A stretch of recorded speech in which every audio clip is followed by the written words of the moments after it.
네, 시험 보느라고 고생이 너무 많으셨습니다. 시험 끝나자마자 이렇게 아마 세법 해설 강의를 들어보시면 내가 왜 이 문제를 어떻게 잘못 풀었는지, 제대로 풀어서 맞췄는지, 아니면 감으로 찍어서 맞췄는지 아마 그걸 아실 수 있을 거예요. 그래서 이번에는 이제 4월 모의고사예요. 메가랜드 저희 이제 4월 달 모의고사를 했는데, 근데 이 문제를 출제하신 분이 이제 어떤 생각으로 이제 출제를 했는가, 그 출제했던 출제평을 제가 이제 그 해설서에 보면 있거든요. 있는데 어떻게 출제했는지, 우리 임기훈 선생님이 어떻게 출제했는지 출제평을 아마 이렇게 써놓으셨더라고요. 그래서 모의고사 난이도는 1회 모의고사와 비슷한 수준이며 이렇게 해놨어요. 그래서 1회 모의고사는 제가 숫자 뒤에 이상, 이하, 초과, 미만을 다 빼고 냈는데 이번에도 그렇게 냈더라고요. 이번에도. 그래서 그거 보면서 1회 모의고사 비슷하다는 게 1회 모의고사하고 거의 유사하게 문제를 냈구나 이렇게 했어요. 그다음에 기본적인 내용을 알면 충분히 정답에 접근할 수 있도록 출제했습니다 그랬는데, 여기서 이제 기본적인 내용을 알면 그랬는데, 기본적인 내용을 알아도 어려운 문제는 어려워요.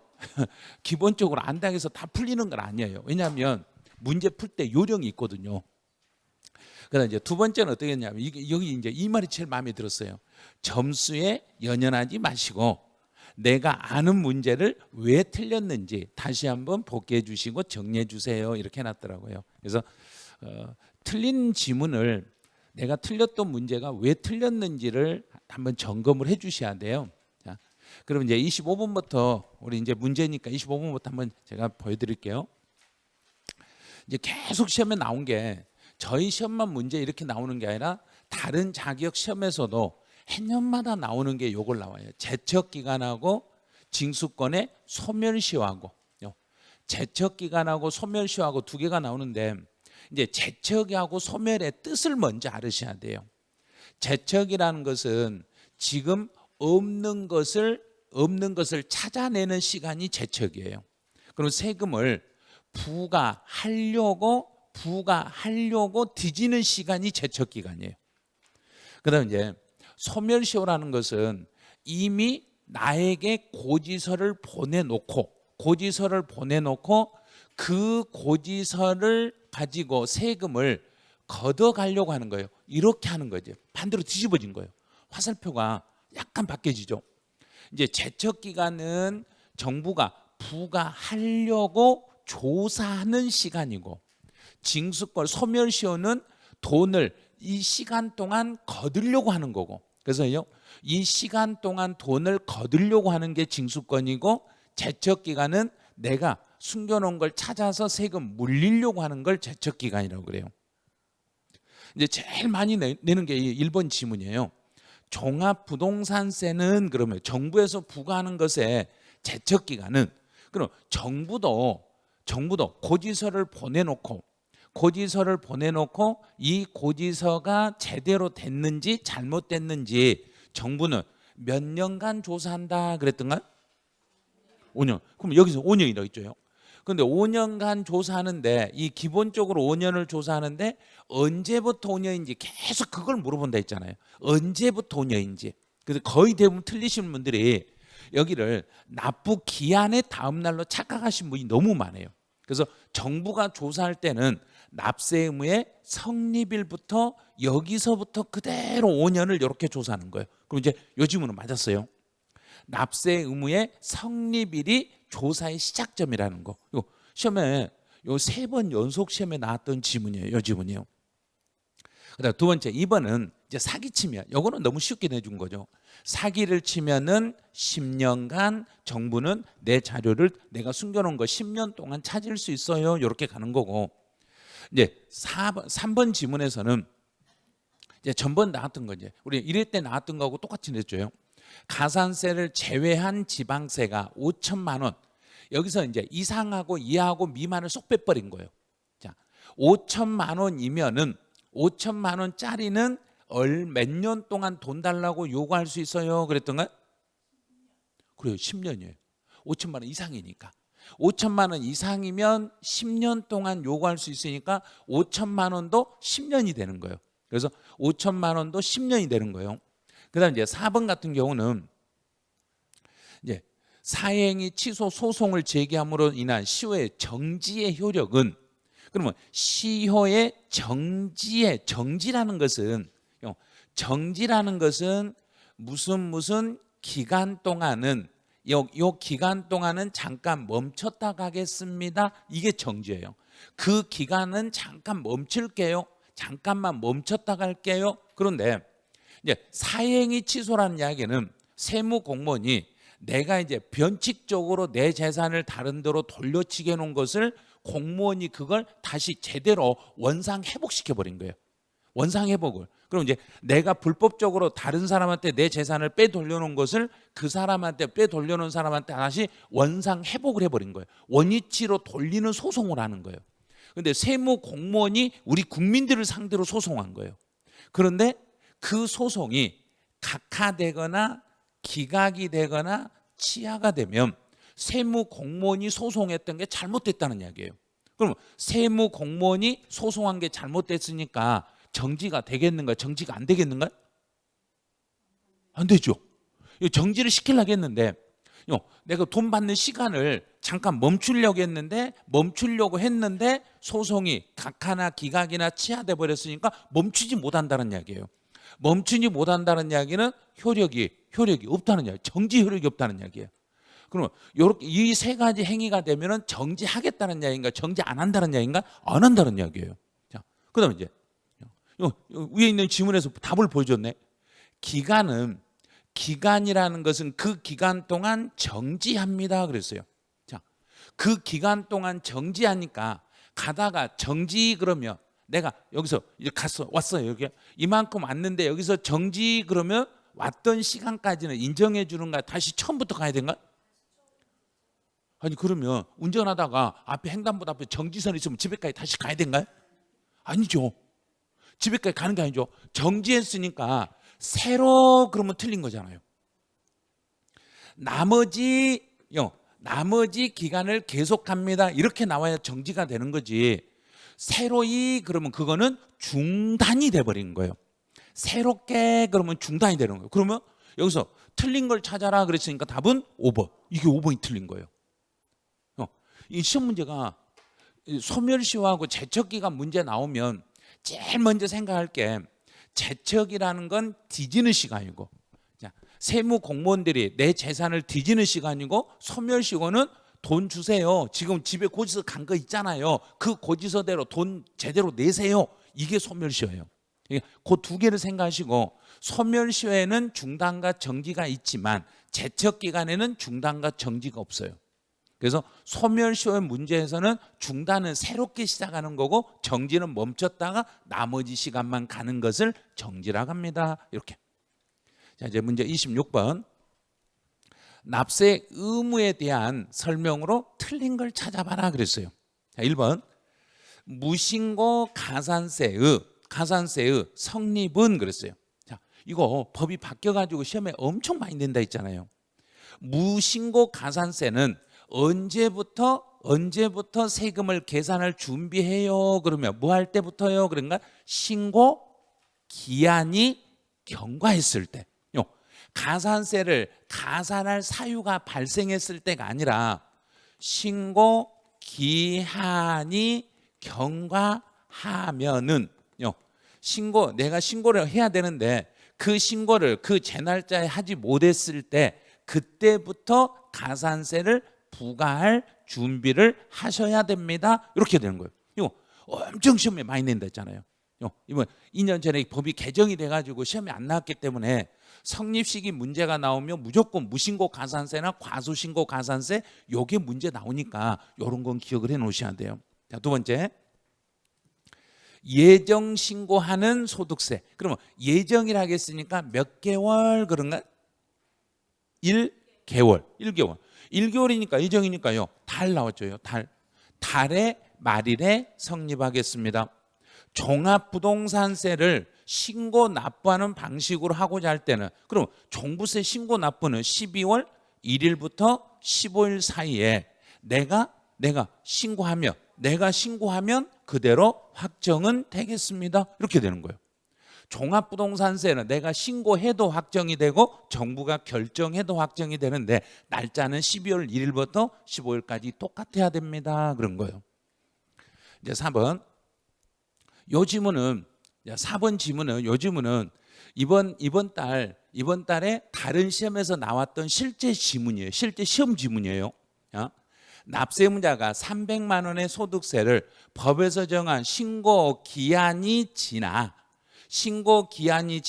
기한 후 신고를 했어요.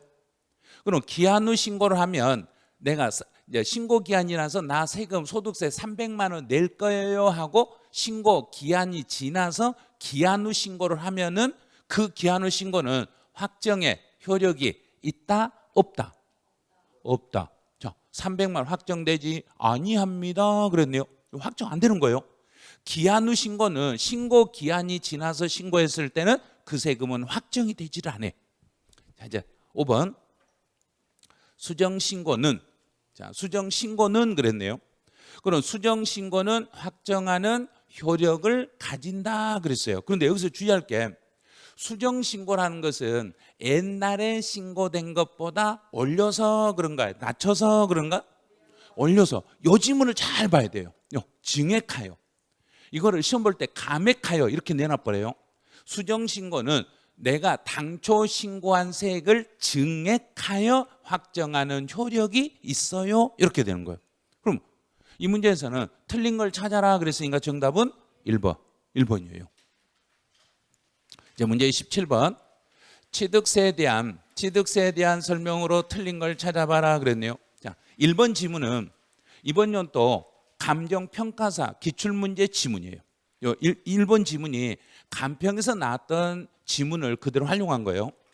취득세 부과 대상물의 취득은 승계취득, 원시취득, 간주취득으로 분류하는데 그중에 공유수면 매립에 의한 토지의 취득, 공유수면 매립이니까 이 중에서 원시취득에 해당합니다. 네, 1번은 맞았네요. 자, 두 번째. 납세 의무자가 법정 신고 기한까지 취득세를 사실상 취득 가격으로 신고한 후, 우리 임기훈 선생 이거 엄청 좋아한다 했죠. 사실상 취득 가격으로 신고한 후에 사실상 가격을 수정 신고한 경우에는 가산세를 부과하지 아니합니다. 자, 이 지문 동그라미 2번 지문은 맞았다 틀렸다?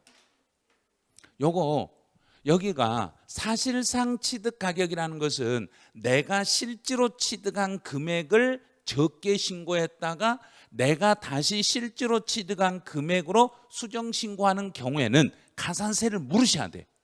내가 샀던 금액을 적게 신고했으니까.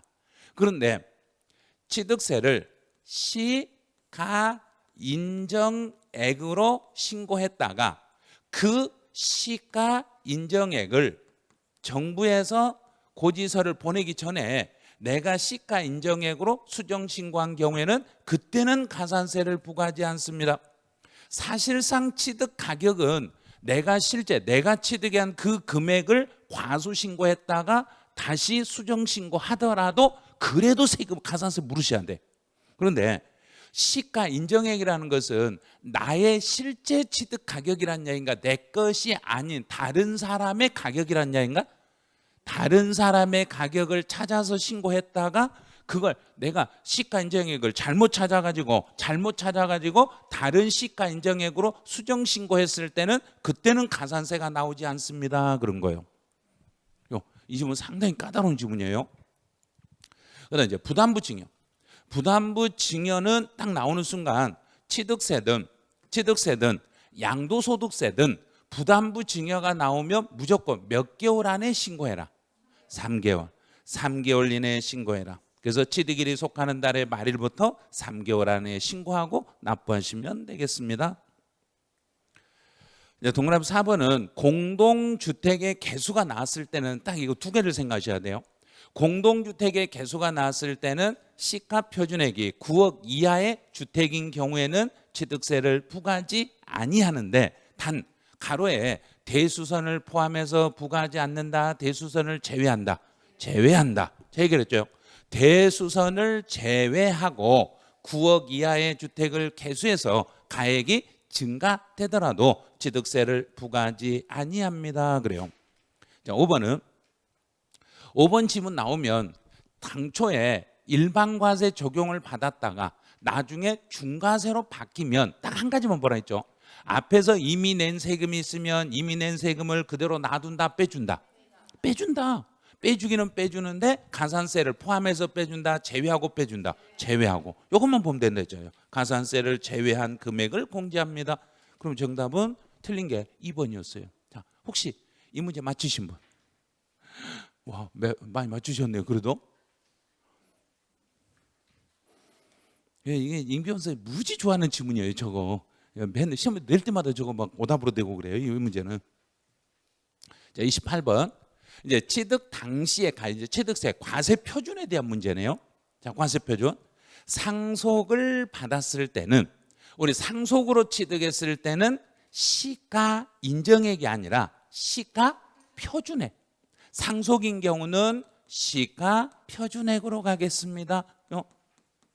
1번은 탈락.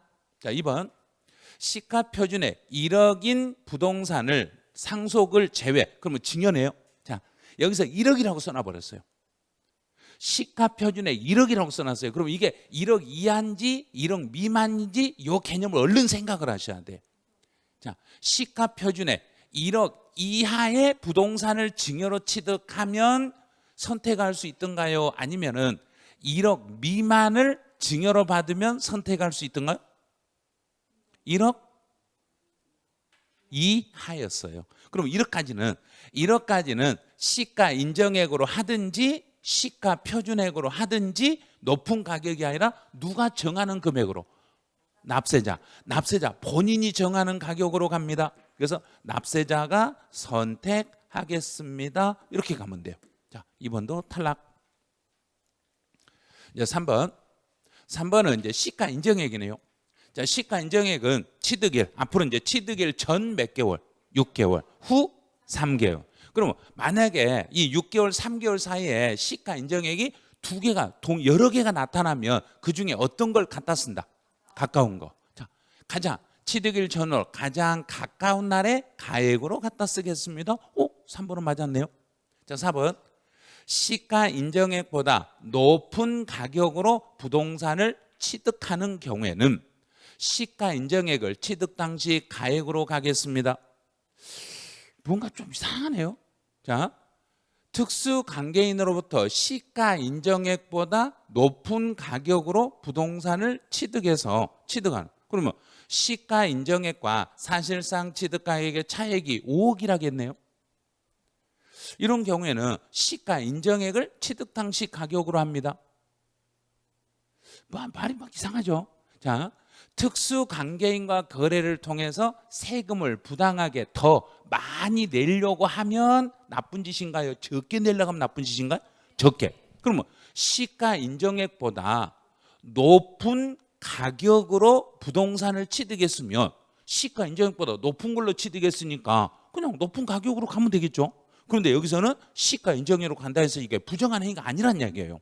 그럼 이건 부정한 행위가 아니기 때문에 시가 인정액으로 가는 게 아니라 그냥 사실상 취득 가격으로 하시면 돼요. 이런 경우는.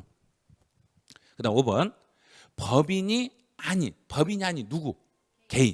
개인들이 지목을 변경했는데 확인할 수 없네. 확인할 수 없는 경우도 이것도 변칙이에요. 확인할 수 없는 경우에는 반드시 확인이 안 되면 뭘로 해야 되니까? 시가 표준액. 시가 표준액으로 하는데 변경 후에 시가 표준액을 그랬으니까 안 되는 거예요.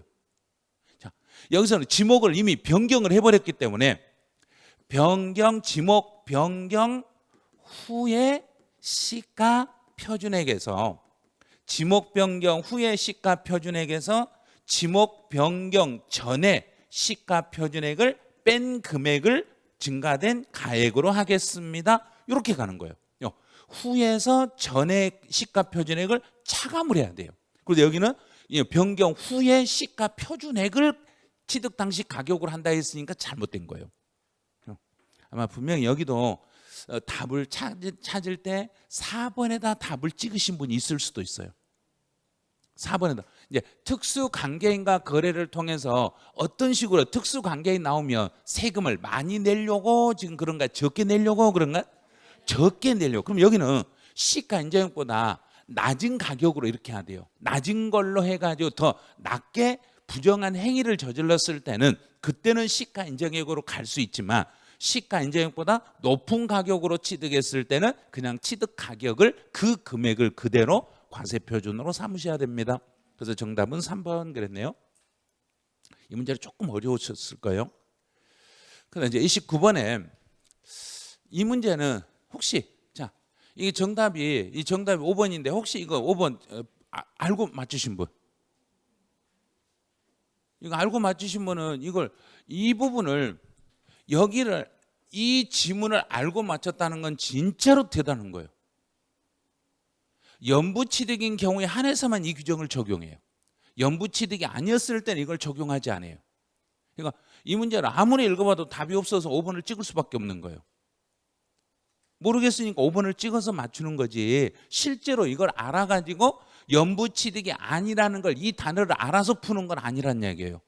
이걸 알아서 풀어버렸다 그러면 이건 진짜로 대단한 거예요. 이거는 중과 기준세율만을 적용하는 것이 아닌 거. 그러면 중과 기준세율만을 적용하라는 이야기는 취득 이전에 대한 등기분에 대한 취득세를 물린다, 안 물린다?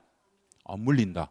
등기분은 안 물린다는 이야기예요. 자, 등기분 취득세 없음. 자, 이 말이에요. 이게 등기분에 대한 취득세는 없어요. 자, 개수를 통해서, 그럼 우리 집을 수리하면, 집을 수리했을 때는 가액이 증가되면 가액 증가분에 대해서 등기를 새로 하는가 안 하는가? 안 하죠. 그럼 이건 중과 기준세로 가네요. 지목을 변경해서 가액이 증가되면, 지목을 변경했을 때 변경 등기는 무슨 세에서 등기를 하니까? 등록면허세에서 등기하니까 취득세에서는 가액 증가분에 대해서만 중과 기준세율을 적용합니다. 그다음에 세 번째는 과점주주가 되면은, 이 과점주주는 그 회사의 물건에다가 과점주주가 자기 앞으로 등기를 한다, 안 한다? 안 한다. 자기 앞으로 등기 못하고 그 회사의 물건을 자기 지분율만큼 형식상 취득한 걸로 봐서 중과 기준세율로 과세합니다. 이제 무덤이라는 것은 취득세는 과세, 등록면허세 비과세, 재산세 비과세. 그럼 무덤은 취득세는 과세하는데 이미 죽어버렸으니까 죽은 사람 앞으로 등기한다, 못한다? 못한다. 등기 없이 중과 기준세율로 부과하겠습니다. 외국인 소유의 선박을 우리나라로 수입했을 때는 세관에서 등기해준다, 등기 안 해준다?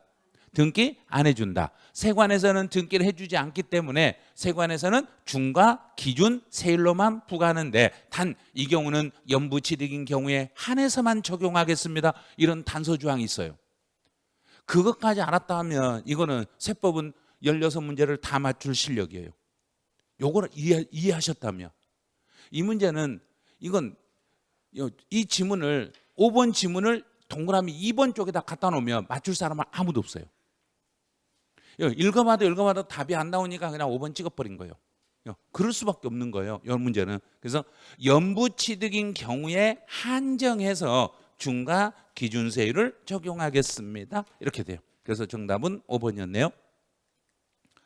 30번 등록면허세의 설명으로 틀린 걸 찾아라 그랬어요. 자, 1번은 설정과 변경과 소멸에 대하여 등기하는 것을 말하며, 자, 요 1번 지문도 엄청 어려운 지문이에요. 취득세 과세 대상에 해당하는 취득을 원인으로 이루어진 등기에 대해서는 등록면허세 등록에 포함한다, 포함하지 않는다. 이걸 찾아내야 돼요. 이게 올해 다른 자격시험에서 이 지문이 실제로 출제됐던 지문이에요. 자, 다시요. 취득을 원인으로 이루어진 등기는 원칙은 무슨 세로 물리는데? 취득세를 물리는데, 취득세를 부과할 수 없는 4가지 사유에 대해서만 예외적으로 등록면허세로 가겠습니다. 그러면 이제 취득을 원인으로 하는 것은 원칙적으로는 취득세로 과세를 해야 되는데, 이렇게 가는 거예요. 취득세 부과가 불가능한 경우만 이 경우만 등록 면허세로 가겠습니다. 이렇게 가는 거예요. 근데 1번 지문은 취득을 원인으로 이루어지는 등기는 모두 등록 면허세에 포함한다 그랬으니까 요건 그냥 틀려버린 거예요. 취득세를 부과할 수 없는 사유에 해당하는 그 4가지만 예외적으로 등록 면허세로 넘어오는 거지 모두 등록 면허세로 가는 건 아닙니다 그런 거예요. 그래서 틀린 걸 찾아라 그랬으니까 답은 1번이에요. 이게 그래서 제가 이번 모의고사는 생각을 잘 해야 된다 했잖아요. 내용을 아무리 읽으면 그냥 그 답인 것 같아요. 그런데 그 안에가 어마어마하게 중요한 내용들이 지금 숨어져 있어요. 자, 두 번째, 부동산 등록에 대한 등록면허세 과세 표준은 등록한 그 사람이 신고한 가격으로 가고 만약에 내가 신고한 금액이 시가 표준액보다 적어버리면 그때는 시가 표준액으로 가겠습니다. 자, 여기는 맞았네요. 이제 3번은 50% 범위 내에서 가감한다. 이건 뭐 그냥 알 수 있어요. 취득세든 등록면허세든 재산세든 모두 다 50% 범위 내에서 가감할 수 있는 거고, 이제 4번은 내가 신고를 안 했더라도 등록하기 전에 납부하면 신고하고 납부한 걸로 보기 때문에 무신고 가산세를 따로 부과한다, 부과하지 않는다, 부과하지 아니합니다. 이제 같은 채권에 대해서 하나의 물건이 여러 군데 지방에 맞물려 가지고 각 지방별로 납세지가 어딘지 구별이 안 되면, 납세지 구분이 안 되면 등록 관청 소재지로 가겠습니다. 그런데 하나 이제 저당권을 2개 이상의 저당권을 설정했다. 그러면 내가 예를 들어서 100억의 대출을 받으면서 부동산을 지역이 다른 부동산 여러 개를 저당권을 설정했을 때는 가장 처음 설정한 등록 관청 소재지로 가요. 처음. 왜 처음이냐면 부동산을 여러 개를 담보로 제공했으니까 납세지가 한 군데란 얘기인가 여러 군데란 얘기인가? 여러 군데니까 확인이 잘 안 되죠.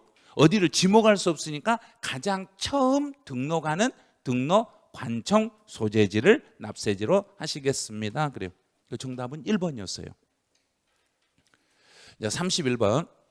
재산세 세율이 초과 누진세율로 되어 있는 걸 찾아라 그랬어요. 초과 누진세율로 되어 있는 것은 재산세 초과 누진세 딱 2개네요. 토지하고 주택이 있습니다.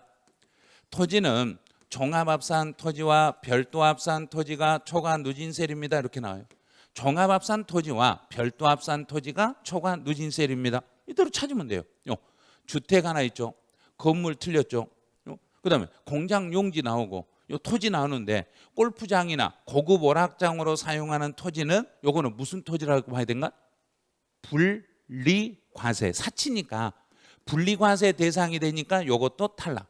선박 탈락. 고급 선박은 5%니까 요것도 탈락.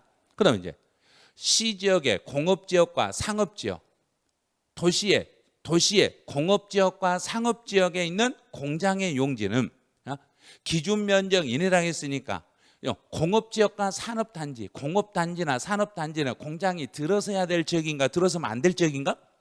들어서야 될 지역이죠. 그 들어설 지역에서 공장을 가동하고 있으니까 그 기준까지는 분리과세 대상입니다. 분리과세 대상이니까 이것도 탈락입니다. 그럼 초과 누진세율로 된 것은 총 몇 개밖에 없는가? 한 개밖에 1번이에요. 그래서 연속으로 세 문제를 못 풀게 만들어 놓은 거예요.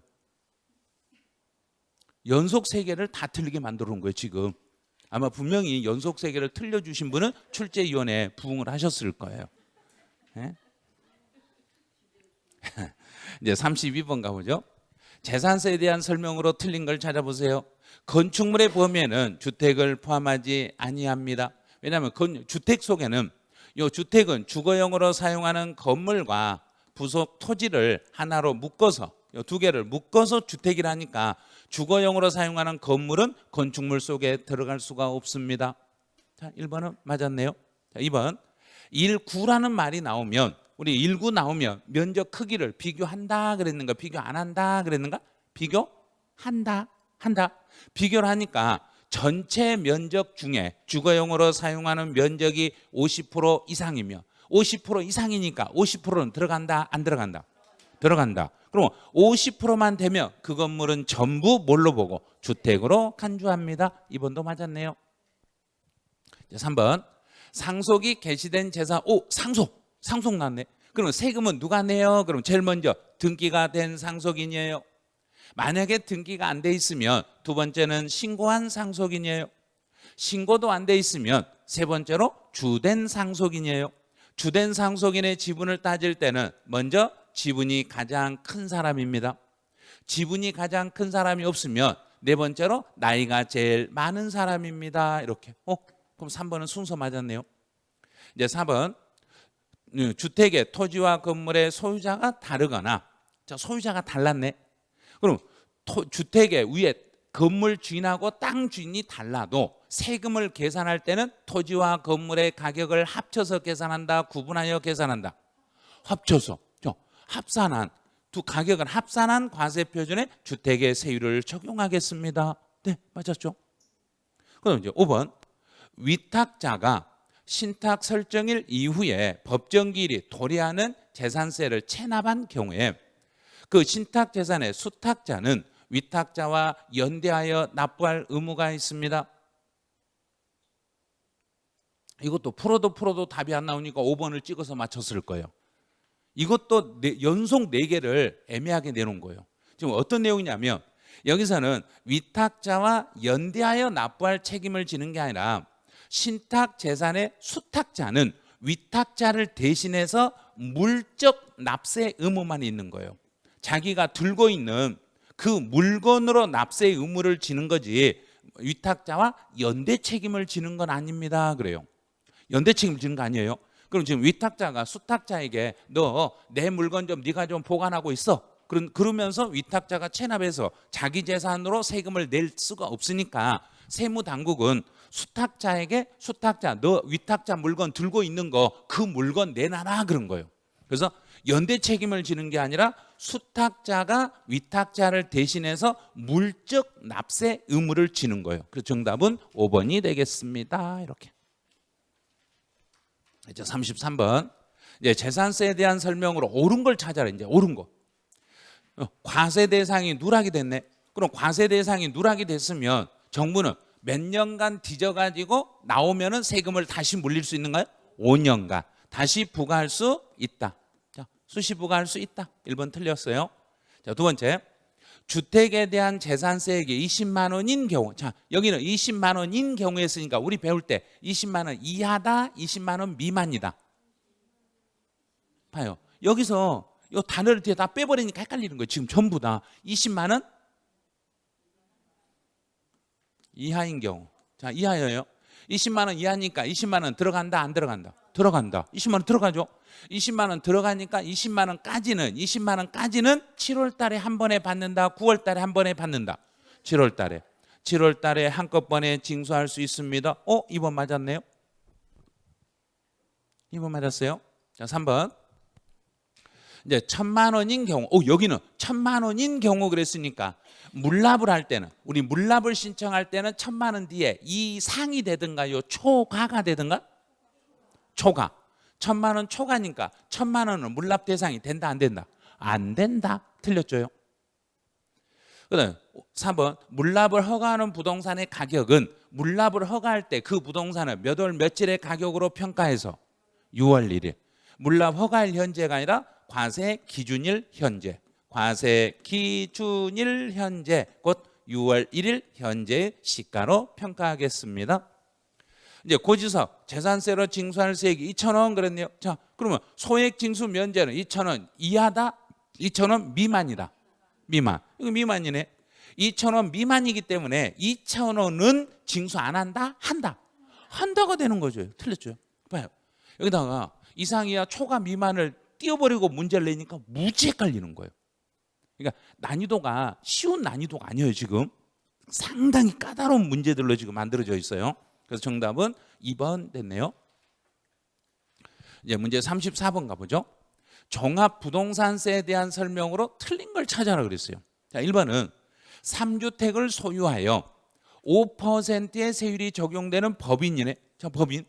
여기서 과세 표준 그랬어요. 그럼 법인들이 가지고 있는 주택에 대한 과세 표준은 공시가격을 합한 금액에서 얼마를 빼시고 0을 빼고 0을 빼고 그다음에 반드시 요거 있는 거 봐야 돼요. 공정시장 가액비율을 곱하여 산정한 금액입니다. 요거 빠뜨리시면 안 돼요. 일단 0을 빼고 반드시 공정시장 가액비율을 곱하여 산정한 가격으로 갑니다. 자, 두 번째, 종합합산 토지는 이제 여기가 이제 함정 지문이에요. 종합합산 토지는 얼마가 넘으면 납세무가 발생하고 5억. 종합이니까 별도가 아니잖아요. 5억 초과. 5억을 초과했으니까 종합합산 대상 토지의 가격이 80억이다. 그럼 5억 넘었는가 안 넘었는가? 넘었죠. 5억이 넘었으니까 납부할 의무가 있는 거예요. 이거 별도 합산이라고 해서 80억 초과라고 해서 80억이니까 아니지 하고 X 그어버렸으면 큰일 나요. 종합합산 토지는 5억을 초과하면 납부할 의무가 있으니까 종합합산 대상이 되는 토지의 금액이 80억이니까 당연히 종부세 대상이 되겠습니다. 이런 거예요. 3번, 종부세를 신고 납부 방식으로 납부하고자 할 때는 12월 1일부터 12월 15일 사이에 하셔야 됩니다. 3번은 틀렸네요. 너무 쉽죠, 3번은. 그다음 이제 4번 같은 경우는 1세대 1주택자가 아닌 경우에는 1세대 1주택자가 아니었을 때는 납부유예 허가를 할 수가 없어요. 우리 누구만 납부유예 신청이 가능하다 그랬는가? 1세대 1주택. 그다음에 이번 달에 법이 개정된 게 가로에 있는 게 이게 개정됐어요. 자, 1세대 1주택인데 공동명의 1주택자를 포함한다. 이 말은 뭐냐면 부부가 집 한 채를 공동으로 가지고 있다가 단독 소유 신청을 한 사람도 납부유예 신청이 가능하다로 법이 바뀌었어요. 그래서 중간에 가로가 들어온 거예요. 공동명의 1주택자를 포함한다는 이 개념이 이번에 법이 개정이 됐던 지문이에요. 5번, 1세대 1주택자로서 12년을 보유한 자의 보유기간별 세액공제다. 그럼 1세대 1주택자고 5년 이상을 보유하면 세액공제를 받는데 12년을 보유했으니까 첫 번째 칸은 5년에서 10년 미만, 10년 이상 15년 미만. 그럼 두 번째 칸이네. 두 번째 칸에는 몇 프로 적용이다? 두 번째 칸 40. 맞았네요. 40. 두 번째 칸이니까 40% 적용입니다. 그래서 틀린 걸 찾아라 그래서 3번이에요. 이건 정답만 쉬웠어요. 여기는 정답만 쉬웠어요. 자, 35번.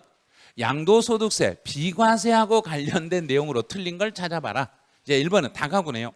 다가구가 나왔을 때는 하나의 매매 단위로 무조건 하나로, 이거 얼른 보셔야 돼요. 하나의 매매 단위로 움직이면 전체를 한 집으로 보겠습니다. 맞았네. 자, 두 번째 혼인. 이것도 작년 11월 달에 개정된 지문이에요. 결혼 그러면 10년 안에 팔면 비과세 혜택을 받습니다. 이제 3번.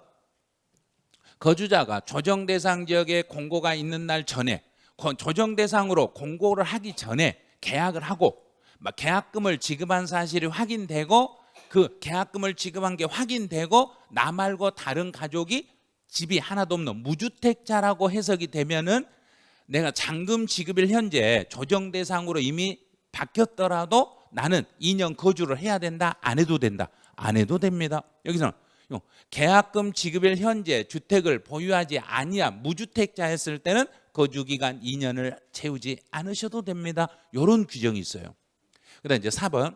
농지를 서로 교환할 때는 얼마 이하가 되면 비과세 혜택을 받아요 그랬는가? 4분의 1 이하입니다. 맞는 것처럼 보이죠? 맞는 것처럼 보이죠? 자, 면적으로 비교하는 게 아닙니다.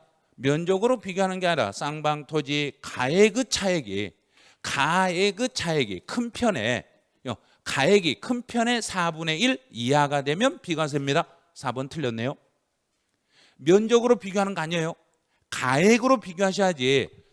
내가 서로 막 교환하는 농지 면적으로 구분하는 거 아니에요. 면적 구분이 아니라 가액의 차액이 큰 쪽의 가격에서 적은 쪽의 가격을 빼가지고 큰 편의 가격의 4분의 1 이하가 되면 그때 가서 비과세 혜택을 드리겠습니다. 요 4분의 1만 보고 풀었다는 낭패 보시는 거예요. 자, 5번. 근무상의 형편으로 직장 때문에 내가 부득이하게 다른 쪽으로 이사 갔을 때는 지금 살고 있는 집에서 몇 년 살고 이사 가면 1년. 1년을 살고 이사 가면은 보유기간 묻지 말고 비과세 혜택을 받을 수 있겠습니다. 그래서 정답은 4번이었어요. 36번 가보죠. 양도소득세에 대한 설명으로 이제는 옳은 걸 찾아라 그랬네요. 토지에서 손해봤으면 전세권, 그러면 토지하고 전세권을 같은 종류로 보는가 다른 종류로 보는가? 같은 종류, 주식이 아니니까 같은 종류니까 공제할 수 있다. 자, 있어요. 자, 1번 탈락. 이제 비거주자의 납세지네.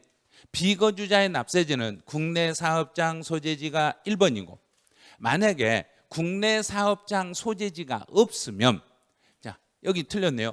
거류지와 체류지로 가는 게 아니라 비거주자의 이제 두 번째로 국내 사업장 소재지가 없으면 두 번째로 어디를 납세지로 잡아야 되고 소득이 발생한 장소, 국내에서 소득 발생 장소를 납세지로 잡겠습니다.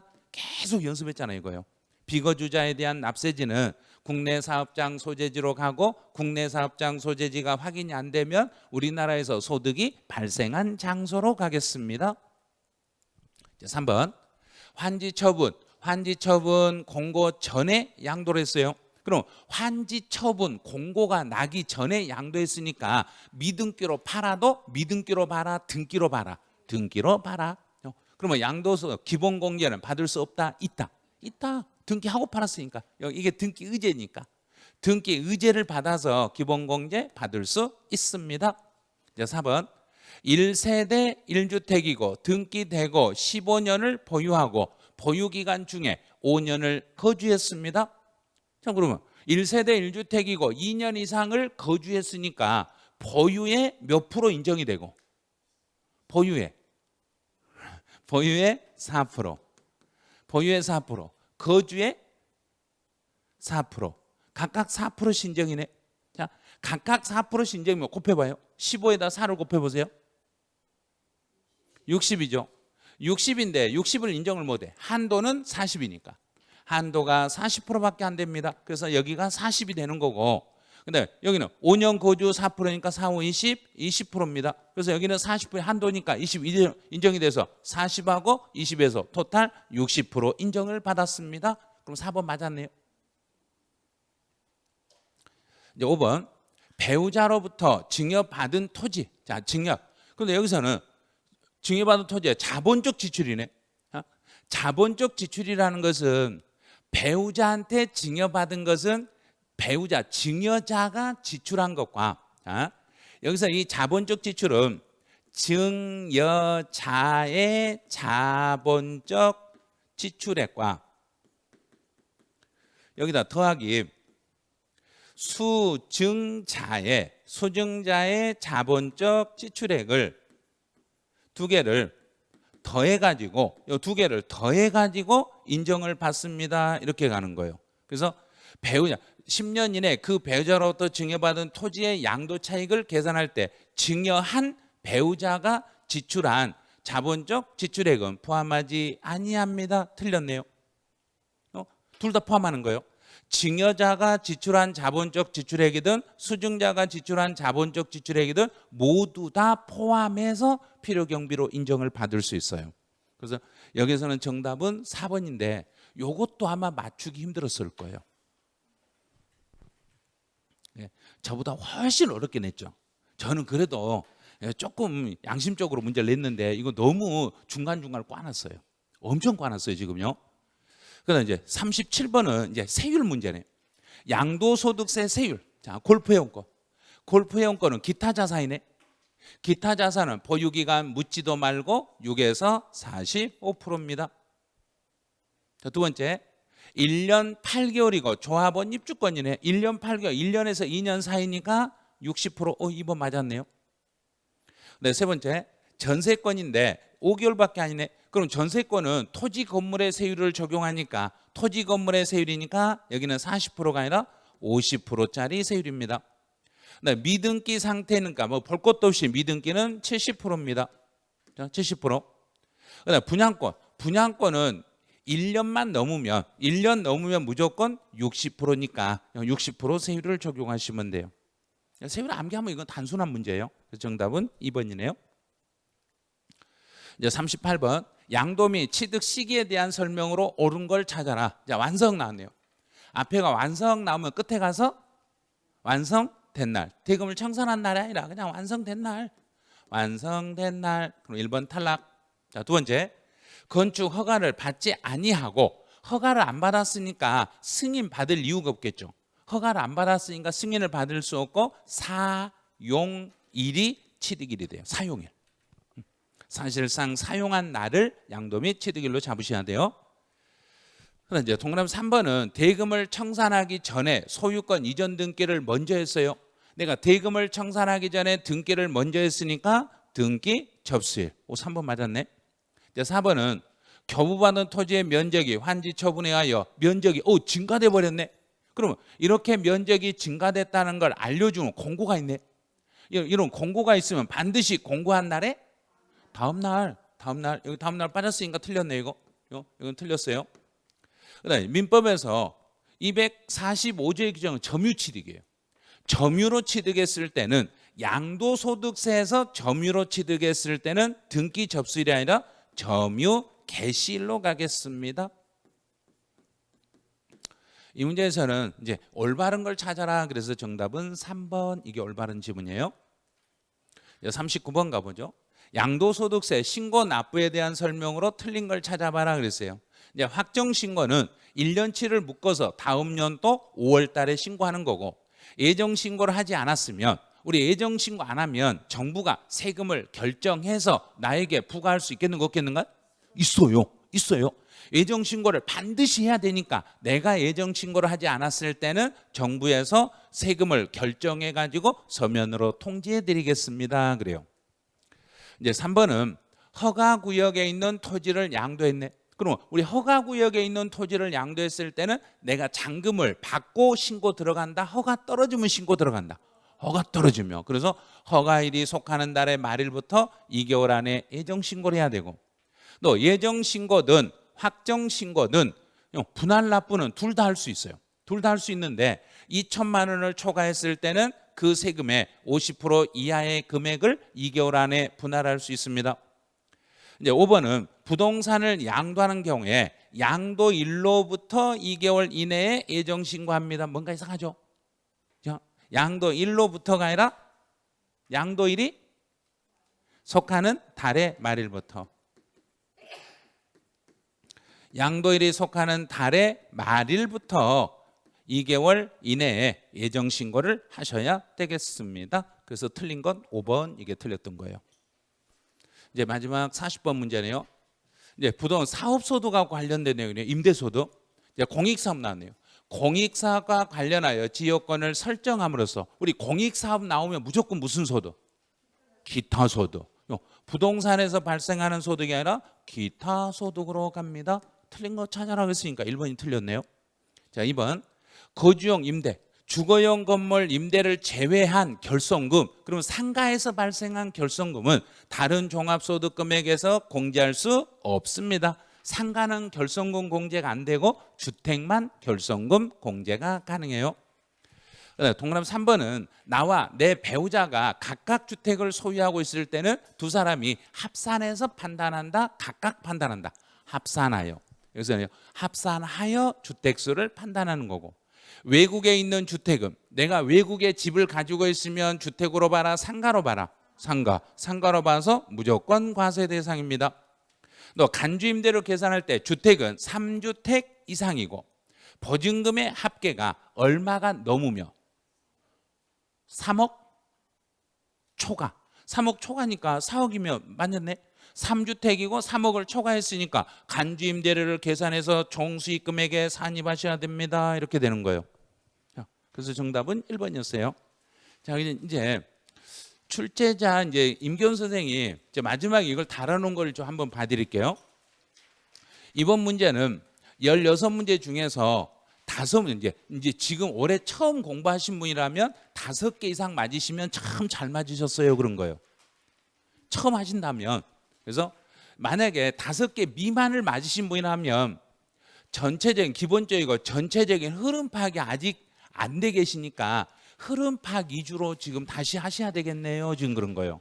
세법은 거의 시험 문제가 종합 문제 형태로 문제가 출제가 되다 보니까 전체적인 흐름이 잡히지 않으면은 5개 밑으로 나올 수밖에 없어요. 그리고 이제 지금 공부를 좀 하신 분이라면 지금 2차만 준비하신 분이 아니라 다시 하신 분이라면 작년에도 하시고 올해도 하신 분이라면 적어도 8개 정도는 맞으셔야 돼요. 이 문제에서 8개는 맞추셔야 돼요. 지금 그런 거예요. 여기도요. 기본적인 흐름을 먼저 정리하시고 문제를 푸는 요령을 학습하셔야 됩니다. 이 내용 정리를 하지 아니하고 계속 문제만 막 풀고 계신 분 있는데 그러면 안 돼요. 이론 정리를 하면서 문제를 풀어가는 연습을 좀 해주셔야 돼요. 그다음 이제 5개에서 10개 정도 사이 맞으신 분이라면 그 문제 푸는 요령에서 문제가 있는 것 같습니다. 이렇게 놨어요. 문제 그 지금 5개에서 한 10개 정도 사이로 맞으신 분이라면 이제 저희 이제 메가랜드 5월 달부터 기출문제 풀이가 아마 들어갈 거예요. 그 기출문제 풀 때 지문 분석을 진짜 열심히 하셔야 돼요.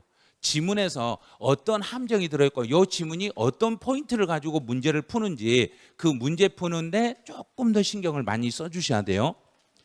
그 다음에 이제 10개 넘으신 분이라면 진짜 잘하신 거라고 하는 거예요. 10개 정도. 스스로 공부할 방법을 알고 있으므로 지금 방법대로 꾸준히 하시면 되겠습니다. 지금 그러셨네요. 그럼 이제 꾸준히 하시면 된다고 했으니까 이제 꾸준히 하시면 돼요. 그래서 저희는 이제 3월달, 4월달 제 모의고사 2번을 봤는데 이제 5월달 모의고사는 다시 제가 출제해요. 5월달 모의고사를 준비하실 때는 아마 세법에 대한 완전 시험에 기계가 되셔야만 문제가 푸실 거예요. 시험을 볼 수 있는 이제 완전한 준비가 끝나셔야 돼요. 5월달 모의고사를 보시려면 이제 세법의 5월달 모의고사는 지금 오늘 풀었던 문제와 3월달 문제가 2개가 종합돼 가지고 완전 혼용된 문제들이 출제가 되다 보니까 그 지문이 이번보다 조금 더 길 수도 있어요. 이번보다 조금 더 길 수도 있어요. 조금 더 길 수 있으니까 5월달 모의고사를 위해서는 최대한 지문을 빨리빨리 읽는 연습을 하셔야 돼요. 제가 문제를 이미 출제해서 이미 넘겨버렸기 때문에 제가 알아요. 그리고 계산 문제도 있어요.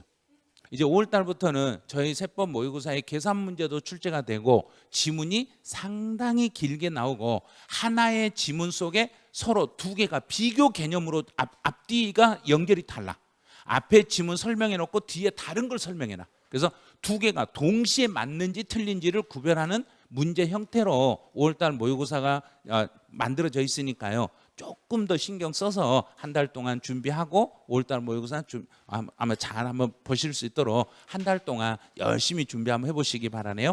그럼 4월달 모의고사 해설은 여기서 마치고 5월달 모의고사 그때 가서 또 기회가 되면 해설 강의 할 수 있도록 한번 해보시죠. 자, 이번 달 모의고사 고생하셨습니다. 네, 수고하셨습니다.